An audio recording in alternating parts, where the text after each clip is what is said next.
Salut tout le monde, c'est Shinji, on se retrouve pour une nouvelle vidéo. Donc là, ce qui va se passer, c'est qu'on va traiter des règles concernant Donjons et Dragons, donc 20 règles.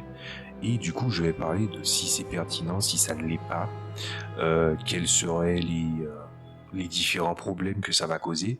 Mais on va pas étendre ça à Donjons et Dragons, on va l'élargir au jeu action-aventure, puisque après vous avoir bassiné avec énormément de choses sur 220, attention, hein, attention, hein, 220 c'est génial, et d'ailleurs c'est un dérivé de la 3.5, donc c'est quand même raccord un petit peu.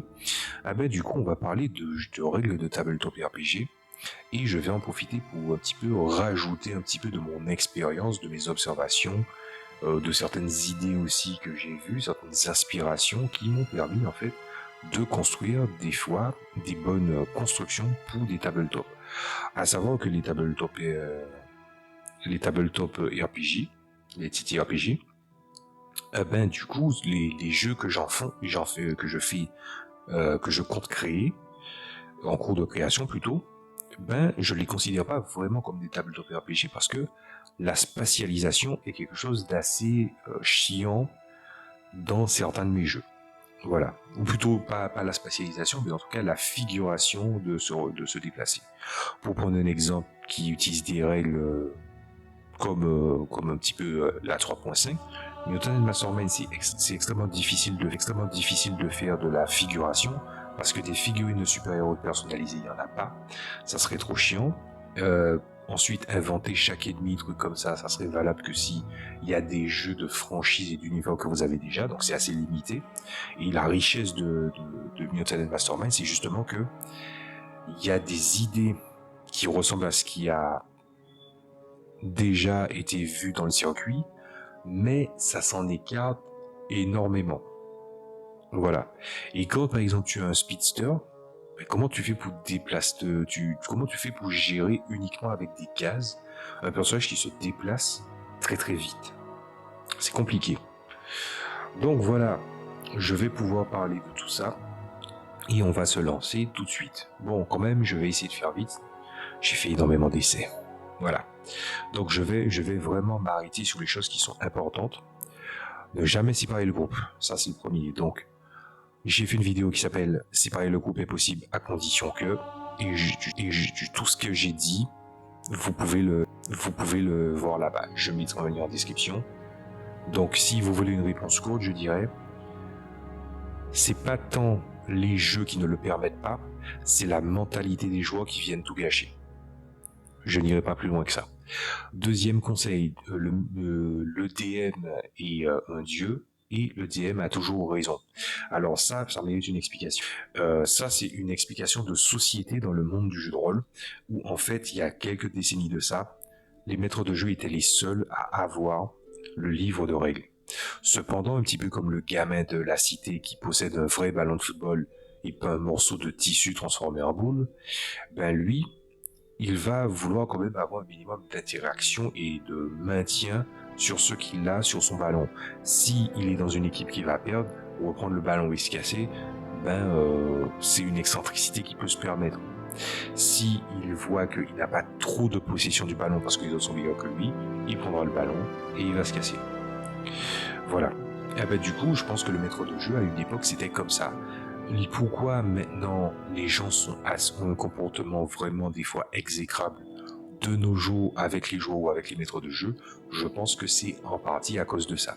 C'est-à-dire qu'il y a une espèce de désacralisation du maître de jeu qui a toujours été faite en amont pour en fait qu'il n'ait pas à contester sa vision des choses. Pourtant, les jeux de rôle ne disent pas tu es le maître, entre guillemets. En gros, ils ne te disent pas tu es la figure absolue. Il te dit que tu es perfectible, qu'il faudra que tu t'adaptes, il faudra que tu enlèves des règles si tu trouves que c'est beaucoup trop compliqué, ou de prendre des meilleures. C'est pour ça qu'il y avait cette espèce de révérence qui commence un petit peu à revenir, je remarque, dans les livres de jeux de rôle actuels, mais qui nous manquait il y a déjà peu de temps de cela. Voilà. Ah ben, du coup, il n'a pas toujours raison, et il faut vraiment qu'il fasse très très attention, parce que je vais dire, si à cause d'une erreur de règle, un personnage vient à perdre la vie, c'est difficile de faire une rétroactivité une ou deux parties après. Le maître de jeu n'a pas toujours raison, c'est juste qu'il était une espèce de figure d'autorité avant, et que maintenant tout le monde peut avoir un livre de règles du jeu de rôle en sa possession parce que c'est aisément accessible, ou dans un PDF. Et donc peut le vérifier. Donc même s'il ne faut pas envahir le maître de jeu en disant oui, mais cette règle-là, elle aurait été mieux si, tout ça, on est d'accord, c'est lui qui est, et d'ailleurs je dis maître de jeu, mais je pense c'est juste un réflexe. En termes, j'essaie de vraiment m'adapter pour changer le terme et prendre le terme moderne qui s'appelle meneur de jeu. C'est lui qui mène la danse. Donc tu vas pas lui dire oui, mais peut-être que tu aurais dû prendre ça, machin, est-ce qu'il faudrait pas régler ça comme ça? Laisse-le s'écorcher les genoux, qu'il fasse des erreurs, et si vraiment ces erreurs sont trop monumentales, ben, en tout cas, je pense que les joueurs ne manqueront pas d'en faire part. Voilà. C'est tout ce que j'avais à dire là-dessus. Ensuite, numéro 3, chercher pour les pièges. Les pièges est sans doute une des mécaniques et un des éléments les plus sous-estimés du jeu de rôle. C'est dommage que dans des jeux récents, on te parle de challenge, de phénomènes météorologiques, de ce genre de choses. Aussi, dans les donjons, où il faut toujours chercher pour les pièges. Mais je pense qu'il faut rendre le piège great again, parce qu'il y a plusieurs types de pièges et de piégeages. Et une des réflexions qui fait que je trouve que le piège il est intéressant, c'est justement une révélation que j'ai eue quand j'ai fait la fin de l'actual play de la Cité perdue. L'actual play de la Cité perdue en sur le système OSE que j'avais fait avec Pilule Rouge, Ratburger et je crois qu'il s'appelait Sébastien l'autre. Ah ben il y avait un autre au début, j'oublie son nom. Désolé, hein, j'ai vraiment une mauvaise mémoire des noms. C'est un gros problème. En général, je vous laisse deviner. Bref, quoi qu'il en soit, ce qui se passe, c'est que j'ai eu la révélation après avoir fait le système OSE. C'est pas de la faute du système OSE, c'est un constat que je ne m'étais pas rendu compte tout à fait. C'est que je déteste les donjons en fait. Pour moi, les donjons, en tout cas dans des jeux de plateau, je suis prêt à l'accepter. C'est pour ça que je parlais des fois de Donjons et Dragons, le Donjons et Dragons de Parker. Moi, j'ai bien aimé le jeu de Donjons et Dragons de Parker. J'étais un très bon meneur de jeu, un joueur acceptable, hein, voilà. Et ce qui se passait, c'est que en tant que jeu de plateau, les jeux de donjon, je n'ai aucun problème avec. Mais en tant que meneur de jeu, dans un jeu de rôle, alors là, j'ai énormément de mal. Quand je dis à quelqu'un, dans un jeu, peu importe l'univers, tu rentres dans ce donjon, c'est le donjon la bâtisse. Pas donjon à la Donjon et Dragon. C'est mort. Parce que ça m'énerve des trucs du genre, il y a une trappe à l'acide qui a pas été déclenchée pendant 76 années, et puis du coup, oui, l'acide il est resté là, l'acide est resté intact, il n'y a pas de souci, c'est-à-dire que les particules ne sont pas tous venus s'agglomérer et parasiter l'acide au point qu'il soit moins efficace. Voilà, ah oui, on peut essayer d'être vraisemblable ou cohérent de temps en temps, ou bien que oui, ce piège qui est en fait censé prendre une bûche de bois et l'avancer en avant, écraser quelqu'un, ben en fait il n'est pas rouillé, hein, tout va bien, alors que tout respire, le sang, les particules de la poussière tombale, ce genre de choses-là, mais là non, le piège il est intact. C'est un piège magique. Hein. Je n'ai jamais dit ta gueule c'est magique. Et c'est pas aujourd'hui que je vais commencer. Tout ça pour dire que, en me rendant compte de la justification des pièges dans les donjons, je me suis rendu compte que l'erreur ne vient pas des donjons et de l'idée des donjons comme on voit dans les Dungeonverse, mais plutôt que les pièges ont plusieurs niveaux d'échelle et ils sont très sous-estimés par les joueurs. Et je vais l'expliquer en combat par 3 variables qui, selon moi, sont essentielles dans le jeu de rôle. En combat. Le premier, c'est la projection. C'est un terme qu'on utilise très souvent, par exemple, dans le wargame, c'est-à-dire ta capacité à exécuter ce que tu penses être le plus utile dans le tour spécifique que tu as joué. Ça, c'est la projection. Ensuite, il y a le zoning, c'est-à-dire ta capacité à gérer des espaces spécifiques et essayer d'en garder un certain contrôle. Très difficile avec des mages, puisqu'ils sont toujours l'idée « je lance la boule de feu ». Je trouve que le sort boule de feu est très mal fait, hein, mais c'est mon opinion et je vais pas l'étendre ici parce que c'est pas le but et que la vidéo va être longue. Et puis le dernier, finalement, c'est le caractère quantique de chaque élément qui existe dans une scène. C'est-à-dire, par exemple, moi je vais prendre un exemple avec un jeu vidéo qui s'appelle War Tale, c'est les gens qui ont fait Northgard, voilà, Cocorico c'est français, où en fait, c'est un jeu où en fait c'est un petit peu tactique à la XCOM, sauf que les événements où spatialement il y a la carte du monde, ben, la carte du monde vient à se recentrer sur une portion là où vous êtes pour créer le conflit, et donc si tu te bats contre un groupe de bandits, et que en fait il y avait un groupe de sangliers qui a été attiré pour X ou Y raison et arrive dans les lieux, et puis il sent l'agitation, le sang, tout ça, il se met à gommer tout le monde, ben on peut dire que c'est un caractère quantique, puisque finalement vous êtes rentré sur un théâtre d'opérations bien spécifique, un conflit qui ne concernait que deux parties, et une partie extérieure est rentrée dans la scène parce que la pertinence de l'action fait que ces créatures qui étaient là à ce moment-là pouvaient avancer. C'est un truc que je gère plutôt bien en général, le caractère quantique en tant que maître de jeu, pour la simple et bonne raison que moi je suis le genre de maître de jeu qui préfère simuler l'univers plutôt que de vouloir le contorsionner avec une intention spécifique. Voilà. Donc tout ceci a été dit. Conseil numéro 3, toujours chercher pour les pièges. Par contre, par défaut, je dirais que dans n'importe quel univers dungeon, univers action aventure, il vaut mieux parce que finalement, les gens les aiment, les donjons. Voilà.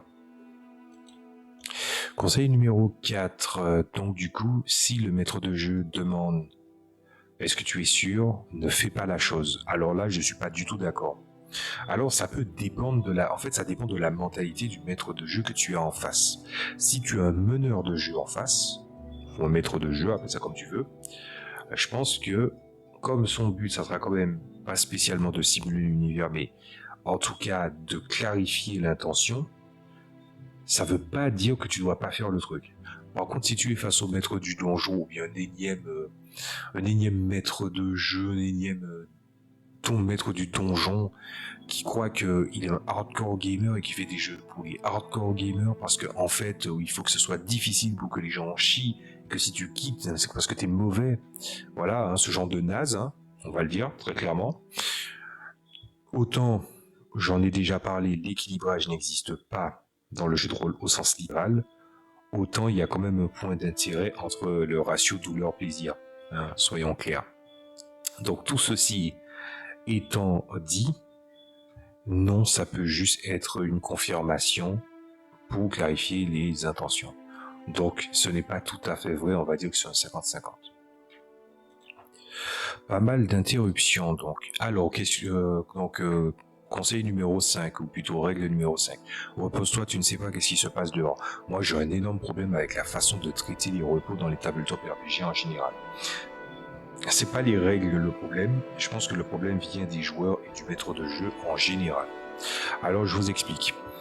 Le repos, moi je considère que le repos dans les tabletop RPG, surtout dans les tabletop RPG, c'est-à-dire avec les structures, les donjons dragons, parce que tout ça, le repos, c'est le repos du juste. Il n'y a qu'un seul repos, c'est le repos du juste, et c'est tout. Voilà, je vais m'expliquer. Quand les joueurs doivent considérer qu'ils trouvent utile de se reposer, en général c'est j'ai un bobo, il n'y a pas de healer dans le groupe, on va en parler de ça à un moment donné, voilà, ça sera obligatoire. Oui, mais en fait j'ai besoin de me reposer, j'ai pris trop de coups. Ensuite il y a aussi le El Famoso, évidemment. Je n'ai plus d'emplacement, le Warlock qui te dit mais j'ai plus d'emplacement, on peut faire un repos long. Ça, c'est du bullshit. Je vais vous expliquer pourquoi. Si vous jouez dans des donjons, que vous jouez en extérieur, que vous jouez dans des endroits extérieurs ou dans une ville, le principe est le même, sauf si vous vous trouvez dans une auberge, que vous n'êtes pas compromis et que vous n'avez pas attiré l'attention. Et quand je dis pas attirer l'attention, c'est-à-dire qu'il y a quelqu'un qui ne souhaite pas votre mort, tout ça. C'est pour ça que je parle du repos du juste. Se reposer, c'est quelque chose qui est pour moi important, et on n'est pas dans un Baldur's Gate, un Neverwinter Nights, un Divinity Original Sin, on n'est pas dans un jeu vidéo ou dans un Skyrim où en fait tu considères que parce que tu as pris quelques bobos et que tu n'as plus de potions, ou que tu n'as plus de moyens de te soigner, que tu dois te reposer. C'est pas genre tu vas prendre une salle, tu vas dans une salle, tu tapes tout le monde. Ah, il y a plus de monstres. Ah ben tu sais quoi, on va dormir. Voilà. Bon, après pour empêcher ça, je vais pas aller, je sais pas moi, que le cadavre du gobelin vienne pourrir plus vite et donc du coup augmente les risques de maladie. Je peux être taquin à ce point-là, mais je pense que il faut faire une certaine pédagogie dans l'approche du traitement des repos. Et si jamais vous me répondez ouais mais le jeu concernant les repos, quand tu regardes un petit peu les mécaniques de repos, bon, faut se l'avouer, on a besoin de se reposer à certains moments. Et je crois que il y a un très bon tabletop RPG qui a rectifié ça, un tabletop RPG que j'aime beaucoup, qui est Blue Rose. Mais sa façon de pourquoi il a décidé de le faire comme ça, ceci est quelque chose que j'ai peut-être déjà exploré dans les vidéos précédentes. Donc, je vous dirais juste que le repos devrait être le repos du juste, mais dans l'absolu, le repos devrait être quelque chose qui devrait être géré avec parcimonie. Même si on te dit le conseil c'est quand même repose-toi, tu ne sais pas qu'est-ce qu'il y a dehors. La vérité c'est que tu ne sais pas qu'est-ce qu'il y a dedans non plus. Voilà. Bien. Alors, conseil numéro 6, ou règle numéro 6. Never plot out loud, c'est que, comment on dit ça? N'exposez pas trop de choses à haute voix. Le Dieu entend et prend des notes. Ça, c'est un truc qui est chiant, je vais devoir l'expliquer. Alors, qu'est-ce que ça veut dire? Ça veut dire qu'en fait, il faut bien comprendre ça. Le meneur de jeu, il va prendre des notes et il va écouter. Et en fait, il va pouvoir se servir de ça pour l'intégrer dans vos parties. Et vous avez bien remarqué, j'ai bien dit, l'intégrer dans vos parties, pas vous en servir contre vous. Parce que les raisons de faire comme ça, c'est-à-dire les raisons pour lesquelles le maître de jeu ferait ça, ça peut changer d'un cas à un autre. C'est-à-dire que par exemple, oui, il avait rien préparé du tout. En fait, moi j'avais vu une vidéo de Jacob de Expeto Level 3 récemment, il y a quelques jours, 2 jours, où en fait, il y a un personnage, un joueur, qui connaît très très bien le lore de Donjons et Dragons, des monstres de Donjons et Dragons, et donc il arrive à le rectifier sur tel truc. Oui, mais si cette créature-là, elle est comme ça, eh ben peut-être que le vrai monstre, celui qui a créé le monstre en question, qui est en fait un beholder, il y a un beholder pas loin. Et puis en fait, bon, l'affiche, qu'est-ce qui est écrit de l'autre côté du maître du paravent, c'est je n'ai aucune idée. Voilà, ou quelque chose comme ça. Et donc du coup, ça peut être intégré comme prétexte pour pouvoir raconter, sauf que je pense qu'il ne faut pas jouer avec la psychose des joueurs ou ne pas jouer avec ces théories, parce que finalement les théories des joueurs sont un petit peu comme les vidéos de théories sur le net. C'est-à-dire que quand ça ne se passe pas comme on l'entend, on est toujours déçu, et quand ça se passe comme vous l'avez anticipé, peut-être que ça fait une histoire décousue, ou une histoire qui rate l'essence de la campagne, en fait. Donc, je pars du principe, et je suis content de ne jamais avoir fait cette erreur, je ne me dis pas quand un joueur me dit oui, mais en fait, ah ouais, mais peut-être que c'est ça, et puis en fait, ce n'était pas ça, mais je dis oui, mais c'est ça quand même. Je n'ai jamais fait ça. Je pense que vous devez être capable, et c'est vrai que je suis la catégorie, je suis bien placé, enfin, je suis d'une catégorie de maître de jeu, qui fait que c'est de jeu, qui fait que c'est évident pour moi, mais ça l'est peut-être pas pour les autres. Je suis le genre de maître de jeu qui simule l'univers. Je ne le contentionne pas pour mes ambitions ou pour une certaine représentation. Voilà. Pour un exemple, hein, quand je masterise, vous avez vu la vidéo où en fait il y a les 13 conseils que je donne à ma table. Vous verrez qu'il y a un setting sur l'image, l'icône de la vidéo. C'est mon setting quand je joue à Blue Rose. Voilà. Je simule l'univers, et c'est tout. Conseil numéro 7, le squelette s'anime toujours. Oui, et je comprends pas pourquoi. C'est-à-dire que le squelette... Alors moi, je déteste les morts vivants dans les jeux de rôle. Hein. Je déteste les morts-vivants tout court. L'idée de morts-vivants m'ennuie. Voilà. Mais il y a des jeux qui m'ont fait aimer les morts-vivants. Projet Zomboid m'ont fait aimer les morts-vivants beaucoup. Left 4 Dead aussi. Évidemment, State of Decay. Oui, Resident Evil, c'est vrai. J'ai commencé avec Resident Evil 0, mais... Non, c'est un Resident Evil, non, on peut le dire aussi. Donc les zombies, c'est pas trop ma tasse de thé, les morts vivants, c'est pas trop ma tasse de thé, mais le squelette, je le trouve génial. Mais un jeu qui m'a fait aimer les squelettes, c'est Warlords Battle Cry. Parce qu'en fait, le concept de Warlords Battle Cry et les squelettes sont plutôt pas mal. En fait, je pense que je vais me réserver le droit de parler des squelettes en tant que créatures de bestiaire. Et je vais vous parler des idées et des choses que j'ai vues qui se trouvent dans d'autres médias et que le reprendre, ça serait génial. Mais le squelette s'anime toujours dans les tabletop RPG, oui, mais j'ai envie de dire, il y a toujours une différence entre le savoir du joueur et le savoir du personnage. Et c'est vrai que, bon ben, on s'en fiche que le joueur qui est ultra préparé, qui connaît le bestiaire, c'est que, par exemple, que un squelette qui se relève ressemblera à un squelette entier et qui semble être en fait avoir un équilibre parfait dans la disposition des os. On s'en fiche de ça. Ce qu'il faut savoir, c'est que le squelette est souvent une... Dès qu'on voit un squelette, on veut essayer de le ranimer. Et je pense que c'est un argument... C'est un monstre qui est beaucoup utilisé, systématiquement utilisé en tant que... C'est un objet systématiquement utilisé en tant que monstre. Mais je pense que on peut faire mieux. Je peux pas l'exposer plus que ça. Mais oui, c'est le cas. Voilà. Alors, celui-là, ça m'a mérité une traduction, mais je m'étais pas trompé dans la traduction. C'est si quelque chose est trop beau pour être vrai, ça sera probablement quelque chose que tu ne seras pas en mesure d'utiliser. Voilà. En tout cas, probablement. Donc, alors, est-ce que c'est vrai ou pas? Ah ben, je pense que je ne suis pas la catégorie de maître de jeu qui puisse répondre à ça. Moi, je ne donne pas aux gens quelque chose parce que je veux les récompenser. Surtout que j'ai voulu expliquer à un ancien joueur quand il avait fait un one-shot, c'est que des fois, quand on te promet une récompense, la récompense doit être à la hauteur de l'engagement que tu as pris. Cependant, l'univers, dans ce qu'il est prêt à te donner, lui, il n'a aucun engagement envers toi. Tu as un engagement envers les contracteurs. L'univers n'a pas d'engagement envers toi. Ce qui veut dire que si je vais donner littéralement un exemple qui arrive dans mon premier jeu de rôle. S'il y a un personnage qui est recherché pour avoir abattu des gens avec son pistolet photonique qui tire des balles photoniques brûlantes, que les joueurs le défoncent et le tuent, puisque c'était mort-vif, et récupèrent le pistolet pour leur compte, j'ai rien à dire là-dessus. Voilà. Je vais pas les feinter en disant « Ah, le pistolet, il est body, machin. » Voilà. Je n'aime pas non plus ce genre d'artifice, mais ça encore, c'est un truc dont on va en parler probablement dans le futur.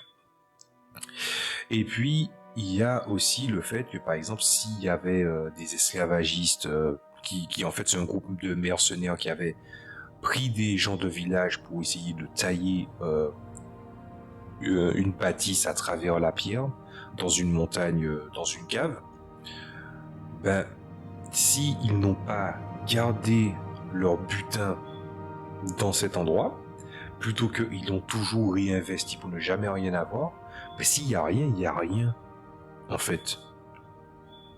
Mais c'est parce que je suis quelqu'un qui simule l'univers.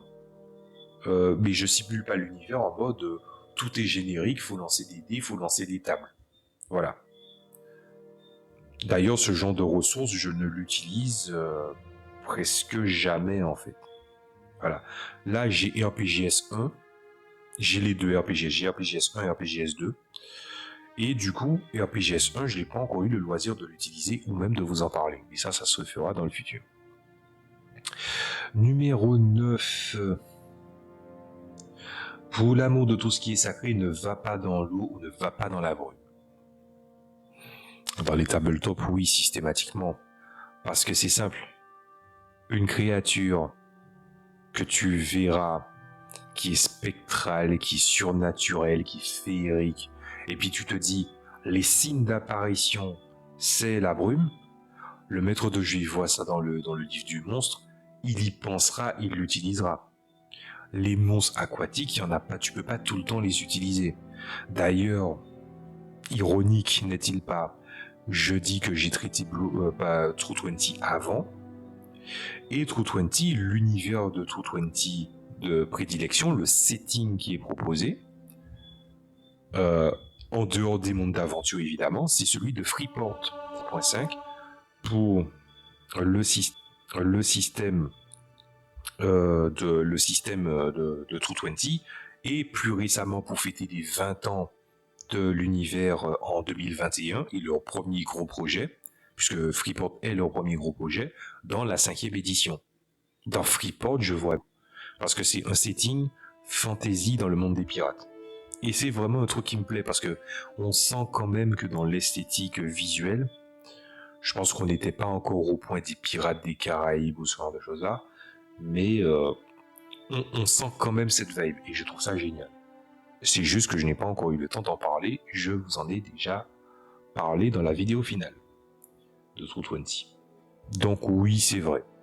Voilà. Mais dans tous les jeux de rôle, en fait, le milieu aquatique est un milieu fortement sous-estimé. S'il n'est pas sous-estimé, c'est parce qu'il est central. Voilà. Et c'est dommage qu'il n'y ait pas d'équilibre dans une aventure là-dessus. En sachant que, par exemple, dans Donjons et Dragons, il y a des plans, il y a des univers alternatifs, et c'est difficile encore de faire vivre des créatures aquatiques, c'est vraiment dommage. Note-moi ça, tu ne te souviendras pas plus tard, mais le maître de jeu, si. Ouh là là là là. Alors là, c'est gros dossier. Vrai, moi j'ai toujours dit à mes joueurs, je ne vous punirai pas de ne pas prendre des notes, mais si je m'en souviens, et toi tu ne t'en souviens pas, je pars du principe que si tu ne t'en souviens pas, ton perso non plus. Donc tu l'as dans ton cul. Voilà, c'est une règle. Moi, j'ai créé une caractéristique dans mon premier jeu de rôle qui permet en fait d'avoir une espèce d'amortissement là-dessus. C'est-à-dire que je ne suis pas dans la sanction.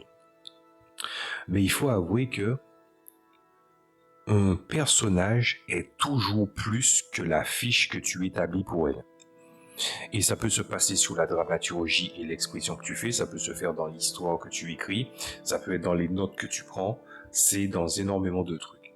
Et noter des choses n'est pas utile pour ton personnage, il est utile pour toi. Parce que tu peux perdre des aptitudes, tu peux perdre tes aises avec un personnage, les cas entre les parties peuvent être longs, se rappeler de certaines choses aussi. Voilà. Que se passerait-il si, par exemple, un joueur finit par mettre quelque chose en ordre, il a exécuté, quelqu'un doit exécuter une commande pour lui, et lui ne vient pas récupérer le truc avant 3 mois. C'est déjà arrivé un matin. C'est-à-dire que la personne elle a créé un truc bien joli, elle est allée récupérer ses trucs, elle est allée miner, elle s'est presque fait tuer. Et puis en fait, qu'est-ce qui s'est passé? Oui, mais on va te fabriquer ça, oui, mais son créateur hors pair, regarde ses constructions. Le joueur, on est resté 6 sessions. En 3 sessions, 3 mois étaient déjà passés et il fallait attendre 3 mois pour la commande. Voilà. Et c'est bien des parties après qu'il a récupéré son objet. Donc, ouais. Et des maîtres de jeu peuvent vous sanctionner là-dessus. Est-ce que je dirais aux maîtres de jeu de sanctionner là-dessus? Alors moi, je vais vous dire un truc là-dessus. Alors moi, je vais vous dire un truc, les maîtres de jeu. Si les joueurs ont un niveau d'attention qui est à leur zénith, ils noteront. Si ce sont des joueurs qui sont impliqués, ils noteront. Si des joueurs qui prenaient la peine de noter et qui ne notent plus, ça veut dire qu'ils ont déjà une certaine aise. Et j'ai rarement vu des gens surmonter cette aise-là qu'ils ont, et c'est une aise qui est un mensonge éhonté. Voilà. C'est tout ce que j'ai à dire là-dessus. Numéro 11. Un verrou un petit peu... un verrou un petit peu sournois, demande au barbare de l'ouvrir pour toi. Je me méfierais quand même pour dire ça. Alors je vous explique. Moi, si tu es quelqu'un qui a de nombreuses cultures et de nombreux centres d'intérêt et des médias qui se rejoignent, si tu joues à Divinity Original Sin et que par exemple, tu vois le barbare, en fait, il doit péter la serrure, mais il doit faire en sorte il pète uniquement le cadenas et pas le coffre ou le truc en question. S'il se rate, il endommage peut-être des choses à l'intérieur. C'est une mécanique que peut très bien utiliser un maître de jeu. Donc, demander au barbare de l'ouvrir pour toi, c'est vraiment si vous savez que vous ne pouvez pas repasser par là, ce qui est très souvent le cas malheureusement. Donc je dirais plutôt, oui, effectivement c'est vrai, mais méfiez-vous quand même de ce qu'il y a à l'intérieur. Voilà. Numéro 12. Tout peut être une arme si tu roules suffisamment haut. C'est une des raisons qui fait que le système des 20 est un système frustrant. C'est-à-dire que tu peux t'en foutre de tes scores, de tes modificateurs, tout ça. True20 l'a bien compris d'ailleurs. Hein. C'est-à-dire que tu gardes juste un modificateur et ça va. Et un autre système qu'il a bien compris, c'est tous les systèmes Edge en général. Je vous explique pourquoi. Le système de True20 et le système des 20 utilisent le D20. Vous avez le système de critique, 20 naturel, 1 naturel. Ce qui veut dire qu'une action extrêmement difficile peut échouer misérablement, comme réussir extrêmement bien. Sauf qu'une fourchette de 1 à 20 avec un seul dé, c'est beaucoup. Et les niveaux de difficulté sont quand même grandioses. Et les caractéristiques et les compétences peuvent venir en compensation pour monter le niveau d'un jet, mais quand tu as une fourchette entre 1 et 20, tu as une fourchette entre 1 et 20. Cependant, avec le système Edge, on utilise 3d6. Avec 3d6, le minimum, c'est un triple 1, donc 3, et le maximum, c'est un triple 6, c'est 18. Et faire un 18 ou un 1, c'est quelque chose d'extrêmement difficile. Par contre, les possibilités combinatoires de 3D qui vont de 1 à 6 te permettent de sortir des résultats beaucoup plus équilibrés que 1 des 20. Donc, c'est vrai que tout potentiellement peut être une arme si tu roules suffisamment. Le problème, c'est que l'architecture du système et surtout la gestion des armes improvisées, la solidité des armes improvisées, et surtout, finalement, tu ne sais pas combien tape une arme improvisée ou un objet, ben, la bagarre restera toujours de la bagarre, c'est-à-dire quelque chose que tu n'as pas systématiquement anticipé. Quand il y a des gnolls, et puis ils sortent leur arbalète, et puis ils commencent à couiner comme s'ils étaient triomphants, tu sais que toi qui vas sortir ton épée pour aller le goumer, ben tu sais que c'est un combat. Par contre, tu te retrouves dans un combat de taverne, comme les gens en adorent beaucoup. Les règles tournent beaucoup autour des tropes de Donjons et Dragons et de ces héritages anciens, mais on va pas rentrer dans les détails là-dessus. Ben, par exemple, peut-être qu'un adversaire qui te trouve trop aisé pourrait, par exemple, vouloir te poignarder ou essayer de t'étouffer avec insistance pour essayer de te piquer ta bourse dans la mêlée générale. Et il n'y aura pas de truc du genre, ah là là, oui, mais attends, tu veux dire qu'aucun de mes alliés ne regarde pour moi? Et puis on te dit, test de difficulté à 25 pour les autres. Avec des avantages. Parce qu'ils sont tous en combat. Si vous jouez à la 5e édition. Vous voyez comment ça peut vite mal tourner? Voilà. Donc oui. Tout peut être une arme. Si tu roules assez haut, c'est une vérité implacable.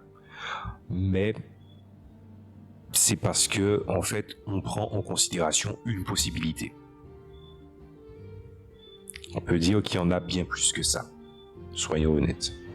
Numéro 13, pille exactement tout ce que tu peux. Voilà. Dans les tabletop RPG, c'est vrai, mais j'ai envie de te dire, c'est justement cette espèce d'aspect des premières ères de Donjons et Dragons qui fait que les gens héritent de ces tropes, justement, et ils se disent qu'ils vont tout piller. Et d'ailleurs, moi, je n'aime pas ce truc que les gens font, c'est-à-dire, on te tue, mais t'inquiète pas, on prend tes objets pour le donner à ton nouveau personnage. C'est une règle, j'ai interdit ça. C'est un des trucs que j'ai interdit. Je pense qu'il y a un espèce de respect à avoir, mais c'est vrai aussi que les univers que je crée, et même les univers sérieux, tous les univers que je crée, on part du principe que piller c'est mal. C'est-à-dire que moi je vois ça un petit peu, on va prendre on prend un jeu vidéo, Mountain Blade. Dans Mountain Blade, les gens n'aiment pas les pillards. Donc c'est-à-dire que si par exemple toi, tu es en ville, tu te bats, tu tabasses quelqu'un, et puis la personne elle est en blessée grave, morte, tu as attiré l'attention sur toi, on te voit tirer la bourse, on te voit tirer l'objet, ah l'épée elle a l'air magique, tu la prends, on t'observera, tu as créé une bagarre dans une ville, ce qui est une incivilité quand même de niveau assez important pour ne pas être ignoré. Et en plus de ça, il y a des témoignages que tu as fait quelque chose de répréhensible. Vous voyez les kenders, là, les gens qui ne peuvent pas s'empêcher de voler. Voilà, il y a une raison, et j'en avais parlé dans les 11 conseils, je crois, où en fait, quand il y a un kender ou il y a quelqu'un qui est un voleur, il y en a jamais eu à ma table, pour la simple et bonne raison. Tous mes joueurs savaient, sans qu'on en ait parlé, que si quelqu'un passe son temps à piller tout et n'importe quoi, la personne qui est en train d'être pillée me regarde, je le regarde, je comprends qu'il me regarde pour savoir est-ce qu'il peut te vivre ou pas, et moi je sais ça. Officiellement, je ne suis pas là. Vous voyez ce que je veux dire par là? Je suis là pour arbitrer. Une personne a été pillée, je n'ai pas d'arbitrage à faire. Dieu ne va pas dire comment oses-tu, vil faquin? Non, ça fonctionne pas comme ça. Donc il a le droit de le goumer, de le tuer. Et si le gars en face, il a retenu la leçon, il a retenu la leçon. S'il quitte la table parce qu'il a perdu son perso, j'en ai rien à foutre. Voilà. Bien, numéro 14. Ne jamais tirer la carte. Alors je crois que ça doit être relié sûrement au truc du deck... comment ça s'appelle? Les Deck of Many Things, c'est ça? C'est un objet qui apparemment est génial. Enfin, c'est des objets qui sont... Ils ont une belle finition, je les ai déjà vus. Je connais pas les mécaniques, je connais pas. J'ai pas de jeu Donjons et Dragons 5ème édition. Et c'est vrai que la 5ème édition a été boudée pendant un temps en France. Donc du coup, les gens achetaient les livres en anglais. Mais il faut être honnête, ça m'a démotivé de prendre Donjons et Dragons. D'où le fait que, par exemple, moi qui ai beaucoup préféré Pathfinder en première édition à Donjons et Dragons 3.5, ben, comme on a boudé Donjons et Dragons 5ème édition, ben, du coup, je me suis rabattu sur Pathfinder seconde édition. J'ai tous les éléments de la gamme sortis en français. Encore une fois, merde. Heureusement que je n'achète pas des tas de trucs, mais c'est juste pas possible, quoi. Mais je compte l'utiliser parce que la deuxième édition, même si j'ai 2-3 reproches à lui faire, et qu'il y a énormément de préjugés autour de la deuxième édition de Pathfinder, je l'utilise. Donc c'est lié au Deck of Many Things, donc je vais pas l'arbitrer. Voilà. Et puis il y avait aussi un système de cartes aussi dans la première édition de Pathfinder, je crois, sur les systèmes de critique où tu tirais des cartes, comment tu fais tes réussites critiques ou tes échecs critiques. En gros, c'est des mécaniques qui tournent autour de ça, donc ne jamais tirer les cartes. Hein? Alors moi, autant j'utilise les cartes de tarot pour mastery, non, juste non. Donc numéro 15, si l'objet est plus intelligent que pour toi, ça veut dire qu'il a son propre agenda vrai. C'est universellement vrai, c'est-à-dire qu'un objet qui est conscient, un objet qui est sentient, c'est un objet qui a un agenda. Et il va soit essayer de te contrôler pour essayer de le faire, soit il va essayer de coopérer avec toi pour que tu puisses le faire. Et en gros, ça veut pas dire que l'objet en lui-même est mauvais. Ça veut juste dire qu'il a son agenda. Et le truc, c'est d'essayer de comprendre ce qu'il veut, ou ce qu'il veut de toi. Et finalement, c'est assez en raccord avec la 16e règle qui est le dragon n'est jamais ton ami. Dans les tabletops, on va prendre l'exemple exclusif des tabletops RPG parce que les tabletops RPG, les dragons sont très codifiés.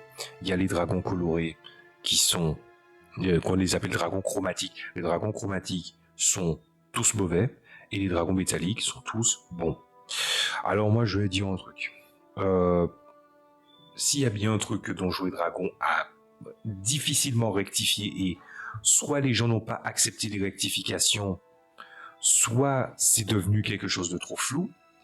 Moi, je vais vous ramener à la vidéo de la fantaisie est-ce que finalement Donjons et Dragons ou la fantaisie, est-ce que c'est raciste? Voilà. Et il y a Nota Bene qui avait fait une vidéo là-dessus. Voilà, je vais essayer de vous la trouver, mais il a fait des vidéos pour parler des imageries, des inspirations qui fait que quand tu regardes bien, comme c'est des préjugés, donc c'est raciste. Et effectivement, dans la définition du racisme, il y a les préjugés, et si les préjugés sont utilisés comme exemple, le truc est raciste. Sauf que, encore une fois, moi je l'ai dit dans la vidéo de la fantaisie est-elle raciste, j'ai dit que, par convention, quand tu réfléchis à la définition du racisme ou de ce qui mène au racisme, tout le monde l'est. Voilà. Les gens essaient de cacher ça sous la table. Vous voyez? Mais c'est la vérité. Mais le truc ne fait pas, comment dire ça, les éléments du racisme viennent des fois de l'ignorance ou des préjugés assez forts, c'est-à-dire ta capacité toi-même à essayer finalement de modifier ton opinion. Il y a des gens, ils ont du mal à changer d'avis. Je suis entouré, personnellement, de personnes qui ont du mal à se remettre en question. Ah bah du coup, tu sais que les Donjons et Dragons a difficilement fait quelque chose, c'est-à-dire que il est revenu sur énormément de choses. Oui, mais tel peuple, on dit ils étaient très maléfiques avant, mais maintenant ça va, ça s'est calmé. Avant, on partait du principe, nous maîtres de jeu, que c'était simple. Hein. Oui, les drôles existent, oui, les drôles, ils ont des cultes maléfiques, tout ça, mais tous les drôles ne sont pas méchants. Et les joueurs pensaient comme ça que tous les personnages ne sont pas méchants. Et aussi que toutes les créatures qu'ils affrontent ne sont pas méchantes. Mais ils les gomment parce que c'est pas des personnages non joueurs, ce sont des créatures.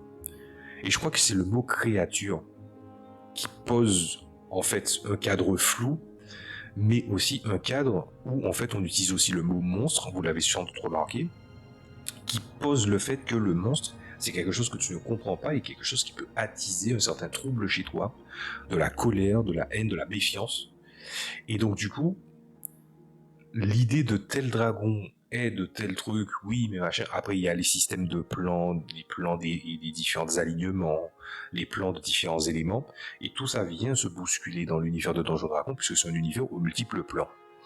Ce que je veux dire par là, c'est que, malheureusement, en fait, Donjons Dragons a tenté de vouloir ouvrir l'esprit des joueurs à raison, pour qu'ils soient un petit peu plus tolérants et comprendre aussi que Donjons Dragons, c'est un jeu de rôle d'aventure et d'action.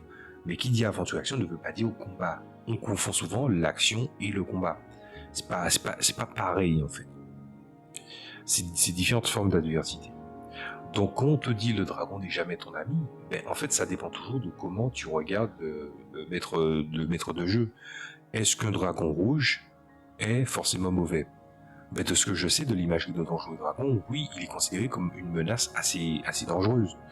Mais si je fais jouer un setting de Donjons et Dragons dans le monde de Donjons et Dragons, est-ce que je le ferais maléfique? Eh bien, j'aurais des hésitations à le faire, même si je sais que c'est plus ou moins engagé dans l'imagerie collective que c'est ça. Voilà. Et donc, ça, c'est un truc qu'il va falloir régler soi-même. Je dirais dans l'absolu, et vous savez, l'absolu n'existe pas. Moi, je dirais que dans le doute, plutôt, ça serait mieux de dire ça comme ça, dans le doute, je vous dirais, toute créature d'ampleur mythique a son propre agenda. Tout comme les objets plus intelligents. C'est plutôt ça que je dirais. Numéro 17, ne sois pas sur le bateau. Ne va pas sur un bateau, le maître de jeu a une horde de monstres nautiques qu'il n'a jamais été capable d'utiliser. On en revient à cette idée du monstre aquatique. Et c'est vrai, mais après, il faut essayer d'être cohérent avec les monstres. Donc le conseil numéro 17, ne pas aller sur le bateau, bon, excuse-moi, mais si tu as un setting maritime, tu as un setting maritime. Si pour sauver le monde tu vas en bateau, tu vas en bateau. Moi, je vais donner un conseil beaucoup plus utile du genre. Quand tu vois que quand tu regardes sur les flancs du bateau un petit peu d'agitation dans l'eau, ne te colle pas trop pour essayer de regarder. et soit toujours prêt avec un pied en arrière à faire un salto pour esquiver. Voilà. Et ça me fait beaucoup penser à une anecdote, c'est-à-dire que moi j'avais fait jouer un système, à partir du système de Morrowind en jeu vidéo, j'avais fait jouer un setting The Elder Scrolls, j'avais fait un système spécial, et ça me fait beaucoup penser aux jeux vidéo, ou comme dans un jeu vidéo. Et puis en fait j'avais mon cousin qui jouait, et puis il jouait un Khajiit, tout comme moi en fait. Et ce qui s'est passé, c'est que lui, il voulait faire une roulade pour esquiver parce qu'il trouvait ça naturel de le faire comme dans les jeux vidéo. Sauf que comme il faisait la roulade et qu'il se déplaçait et il donnait son flanc à tout le monde, eh ben, tout le monde a commencé à le poignarder. Il est mort et puis il ressemblait au chat écrasé sur la route avec juste la fourrure maculée de sang. Ça m'a fait mourir de rire. C'est l'image où en fait, il fait une roulade et puis les gens le regardent en mode non mais il est sérieux là, et puis il le surine comme un malpropre. Voilà. Ça me fait beaucoup. Ça me fait un petit peu penser à ça, c'est-à-dire que essayez d'être prêt à l'interception, mais soyez logique dans votre porte dérobée. Voilà. Ça, c'est un conseil de Miyamoto Musashi. Hein. Toujours avoir une porte de sortie ou une fenêtre. Bref. Alors, numéro 18, protéger le healer. Oh mon dieu. Alors là, c'est un gros morceau. Je déteste. Et c'est pas pour rien que je vous ai montré la vidéo qui dit les combats de TNT sont chiants. C'est parce que je trouve que ce qu'il a dit est criant de vérité. Je déteste les mots healer, DPS, tank, flanqueur. DPS, c'est dégâts par seconde. Tu joues un jeu tout partout. Chut. Voilà. Soigneur, quelqu'un qui a l'habilité de soigner, il peut soigner, il n'y a pas de souci. Mais l'idée qu'une classe soit faite pour soigner, ça me dérange un peu. Mais ça, c'est un truc, encore une fois, qui est lié au trope Donjons et Dragons. Le prêtre, il servait à soigner, c'était le seul soigneur. Ce que je veux essayer d'entendre par là, c'est que les gens doivent être capables de prendre soin d'eux-mêmes et ne doivent pas tout déléguer aux autres. C'est pour ça d'ailleurs que on utilisait pendant un temps dans le jeu de rôle avant le terme de porte-torche. Quand un personnage était nul à chier, il portait la torche parce que les autres n'avaient pas envie de se casser le cul à sortir une torche en tant qu'action. Eh ben, on est exactement dans la même approche. Le healer, c'est pas celui qui a la capacité de soin. Il faut protéger celui qui a le potentiel, certes, de soigner, mais il faut pas partir du principe qu'il sera capable de le faire non plus. En plus, moi qui joue beaucoup à des MOBA ou à des RPG ou des trucs comme ça, moi qui joue souvent support, je peux clairement le dire. Pourquoi il y a des gens qui ne veulent pas être healer? C'est parce qu'on pense que le healer ne sert à rien. Un prêtre ne sert pas à rien. Un druide ne sert pas à rien. Vous avez des kits de premier secours, ils existent pour une raison. Ouais, ça ne soigne pas autant, mais j'ai envie de vous dire, arrêtez de partir du principe que vous avez une personne absolue à protéger.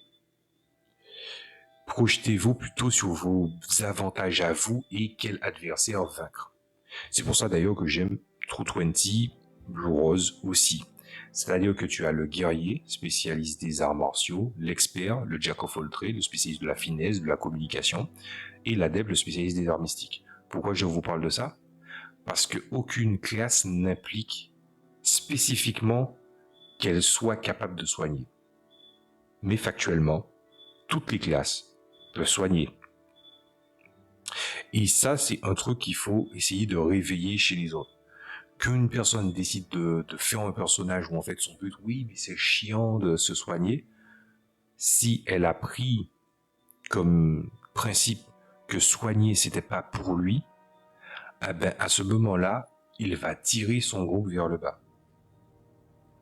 Vous voyez ce que je veux dire par là? Quelqu'un est toujours un peu plus que le rôle qu'il est censé occuper.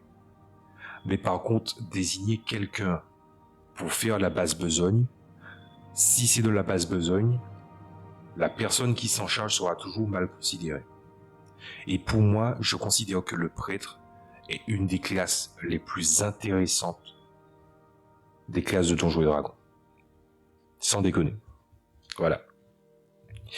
Bien, numéro 19, parle aux gens, tu ne sais jamais, enfin, tu ne vas jamais savoir ce que tu ne sais pas. Effectivement, mais ça c'est une évidence, même c'est dans tous les jeux de rôle. Bon, après, il faut pas embêter chaque personne. Vas-y, discute, t'as un dialogue. Et puis après, la question qui fâche, what's your name? Et moi qui ai déjà une mauvaise mémoire des noms, alors générer des noms, c'est compliqué. Mais il s'est passé un truc dans mon premier jeu de rôle, c'est que comme j'essaie de dissocier de plus en plus d'éventuels miroirs de certains peuples qui correspondraient à ça. Cette déconstruction a commencé très très tôt, mais elle n'est pas encore finie, mais elle est pas loin de finir. Bah, du coup, des noms typiques de cette espèce, j'arrive plus facilement à les générer. Bon, par contre, quand c'est des univers de fantasy, bon, tu as un elfe, ah bah, tu mets un prénom et puis un Y. Voilà. Tu as un orc, eh ben, tu mets un U et un K. Voilà. Ou un O et un G. Vous voyez ce que je veux dire là? C'est... Bref. Donc ouais, il vaut mieux parler aux gens pour savoir. Mais après, toute la question, c'est de savoir. C'est drôle. Ce qui est important de savoir quand tu parles aux gens, c'est finalement, si jamais tu dois donner cette règle-là aux joueurs, est-ce que finalement, le fait que les joueurs discutent pas avec les maîtres, le meneur de jeu ou encore avec les PNJ, est-ce que ce n'est pas la preuve que finalement, le maître de jeu ne met pas assez d'accent pour donner enfin, assez d'énergie dans un personnage ou d'intensité pour qu'on considère que ce n'est pas juste une fiche ou une pancarte, mais vraiment un personnage à part entière, un autochtone de son propre monde. C'est la question. C'est la question qui me vient en tête. Voilà. Et la question numéro 20, qui est la plus évidente, c'est ramène-en assez pour partager. Donc ça c'est concernant la bouffe, tout ça. Bon, à ça je peux vous en parler. Pendant une période quand on jouait en présentiel, je vais dire, on ramenait de tout. Il y en a qui ramenaient des madeleines, il y en a qui ramenaient de l'alcool. Voilà. Des fois, ça nous arrivait d'acheter des tas de pizzas aussi, parce que la pizza était tout en haut du quartier où j'étais. Et puis on revenait avec des bouteilles de soda, du coca, on ramenait des bouteilles de vin de la station-service. Ça coûtait un bras, mais c'était pas si mal. Enfin, voilà, c'était cool, c'était vraiment cool. Donc oui, effectivement. Si tu en ramènes assez pour partager et que tout le monde le fait, eh ben, il y a toujours assez de choses pour la prochaine fois, pour en acheter moins la prochaine fois. Logique. Bien, eh ben voilà tout ce que j'avais à dire. Tout ce que je peux dire, c'est que les TTRPG, est-ce que j'en ai joué? Oui, Pathfinder 1, j'ai fait une campagne, puis j'ai fait un one-shot. J'ai fait Blue Rose aussi, évidemment. True 20, c'est clair que je vais faire un truc avec True 20. Et puis, Donjons et Dragons 5ème édition. En vrai, j'ai Blue Rose adapté à la 5ème édition, mais j'ai pas envie de gâcher l'univers de Blue Rose avec la 5ème édition, si vous voulez mon avis. Parce que je trouve que la manière dont les classes sont suffisamment bien faites dans le système de base de Blue Rose, c'est une projection. D'ailleurs, il faudrait que je parle de ça.